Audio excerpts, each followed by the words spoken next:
সোহেলি, খাগড়াছড়িতে আমরা বিগত কয়েকদিন ধরে দেখতে পাচ্ছি যে চালের বাজার সহ অন্যান্য যে নিত্যপণ্যের বাজার সেটি কিছুটা ঊর্ধ্বমুখী রয়েছে। বিশেষ করে চালের দাম কিছুটা বাড়তে শুরু করছে এবং এর পাশাপাশি পেঁয়াজ, আলু সহ অন্যান্য নিত্যপণ্যের দামও কিন্তু কিছুটা ঊর্ধ্বমুখী রয়েছে। কেজিতে 5 থেকে 10 টাকা পর্যন্ত বেড়েছে পাইকার পর্যায়ে এবং এর প্রভাব পড়ছে কিন্তু খুচরা এবং এলাকার অলিগলির যেসব দোকান রয়েছে সেখানেও। কিন্তু আলু থেকে শুরু করে অন্যান্য যেসব নিত্যপণ্য সেইগুলোর কিন্তু দাম কিছুটা বাড়ছে, কেজিতে 2 টাকা কিংবা 5 টাকা ওইভাবে করে। এবং এর পাশাপাশি মাছের বাজারের তথ্য যদি আমি বলি, খাগড়াছড়িতে যে বিশেষ করে কাপ্তাই লেকের যে মাছের যোগান থাকে সেটি কিন্তু কাপ্তাই লেকে যেহেতু মাছ ধরা বন্ধ রয়েছে, সেখানে কিন্তু কাপ্তাই লেকের মাছ না আসার কারণে কিংবা এই অজুহাতে মাছের বাজার কিছুটা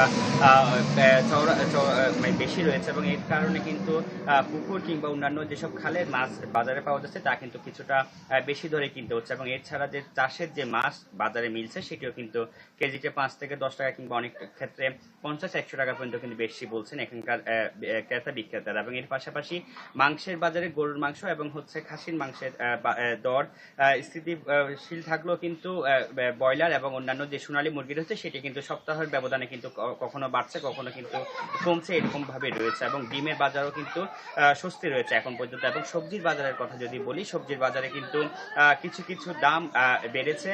গ্রীষ্মকালীন সবজির যে চাহিদা উৎপাদন ছিল সেটা কিন্তু এখন বৃষ্টির কারণে অনেক জায়গায় বৃষ্টির কারণে কিন্তু সরবরাহ ব্যবস্থা যেটি রয়েছে সেটি ব্যাহত হওয়ার অজুহাতে কিন্তু অনেক জায়গায় পাইকারি পর্যায়ে কিন্তু আমরা খবর পাচ্ছি যে সবজির দাম কিছুটা বাড়ার কারণে খুচরা পর্যায়ে কিন্তু তার প্রভাব পড়ছে। তবে এখানকার পাহাড়ের যে হাট বাজারগুলো রয়েছে, অর্থাৎ এই যে পাহাড়িরা যে স্থানীয় পদ্ধতিতে যে ডুম চাষ কিংবা অন্যান্য পদ্ধতিতে যে চাষাবাদ করে থাকে সেই চাষাবাদের সবজি এখনো না থাকার কারণে কিছুটা সবজির দাম বাড়তি রয়েছে। তবে সবকিছু বলা চলে এখনো পর্যন্ত সেটি স্বস্তি রয়েছে। তবে যদি বাজার মনিটরিং জোরদার করা হয় তবে সেটি ক্রেতা সাধারণের নাগালের মধ্যে থাকবে বলে মনে করছেন এবং তারা বলছেন বাজার মনিটরিংটা জোরদার করার জন্য। এই সবকিছু মিলিয়ে আমার কাছে ছিল খাগড়াছড়ির বাজার দর নিয়ে পরিস্থিতির খবরাখবর। সোহেলি, মানিক, ধন্যবাদ আপনাকে। দর্শক, খাগড়াছড়ির বাজার পরিস্থিতি জানাচ্ছিলেন সহকর্মী নুরুস সাফা মানিক।